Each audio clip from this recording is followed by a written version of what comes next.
Alright, today we're talking where do we hide things in the Shelf City.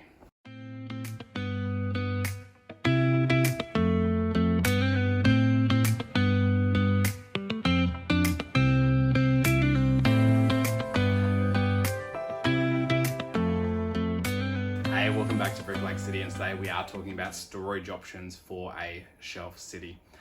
For anyone out there who has a Lego city that is on a table or something like that, you will know that storage is no issue for you because you have the entire under the table area to worry about where you're going to put things. Unfortunately, when you move to a shelf, you've got a condensed footprint.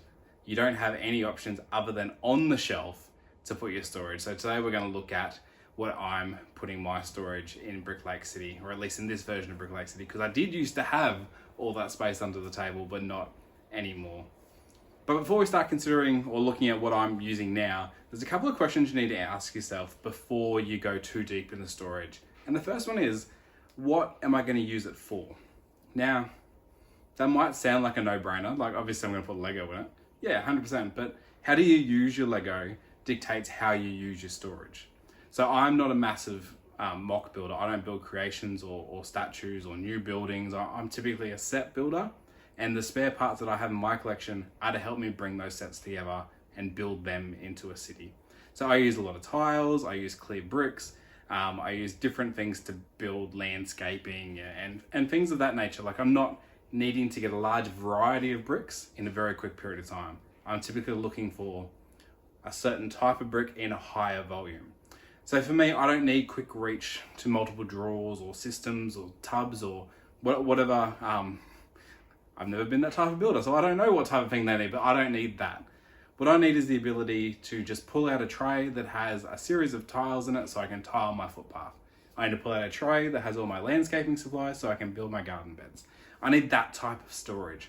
And that kind of leads into what storage I have here. This is not the first thing I landed on, definitely not the first thing I landed on, but is what is currently working for me. And that leads to the second question. So one is how you're going to use it. The second is, what is your budget and space constraints? So these are the things that really get the better of you. If you're in a shelf like I am, space constraint is probably your bigger one because you don't need a huge budget to fill a small space. If you've got a massive space under a table, budget becomes your bigger constraint. But it's still a factor because clear tubs or drawer systems, any of that kind of thing, if you're using Alex drawers from IKEA, it doesn't come cheap. And even if it does, once you buy 2 or 3 of them, it adds up very quickly. So that's the second thing you need to just confirm is, what footprint do you have and what's your budget? For me, I knew I had a very strict footprint of a single shelf. And that's what led me to trying to find something that I could fit a lot of pieces into a relatively small space. So let's have a look at the city now. You know that I've got the city on top with the minifigures, and then I've got a shelf that the kids kind of just have free reign over at this point in time. So you see their creations sitting there.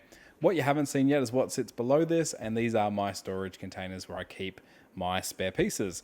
These are one container that has a series of drawers in them, and when you look within each drawer, there's the individual compartments. This allows me to sort by piece type, not by color, by piece type, because typically the way I build, if I don't have it in, say, light grey, I'm happy to use it in dark grey, and then come back and replace it later, or things like that. Like, I'm not using real color specific builds. As I said before, I'm kind of just trying to make the city look like a city rather than build detailed things.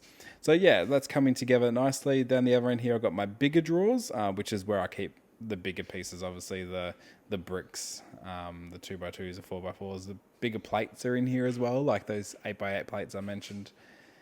Anything that doesn't fit in a little container typically finds its way into one of these drawers. But behind these drawers as well is a little bit of a secret. And you can kind of see there just at the top of the frame of the picture, there are some more items behind. And this is where I store my bulk things. So you can see I've got all the base plates in there. Some of those boxes have extra sets. This is where I keep my instructions. So I don't keep boxes, but I do keep the instructions. And that's kind of what they look like there. They're bigger ones. They just come from the cheap shop, the reject shop. And I also keep like bowls and my boxes for my sound equipment, and all that kind of stuff goes into there as well. I still have the space behind the smaller piece drawers. That's still open space, so I've got room to move into there.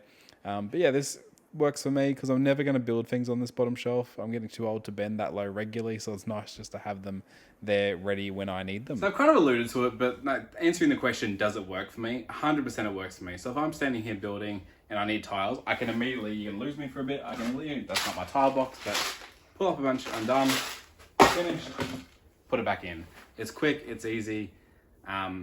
The biggest perk of these units, and you might not have actually noticed when I pulled that out there, but each drawer individually, so you probably can't hear me over the rattling, each drawer individually clips. So what that means, if you've got kids playing around, like around the space or around with these units in particular, if they fall off the shelf, if they topple over, they're not going to make a huge mess. It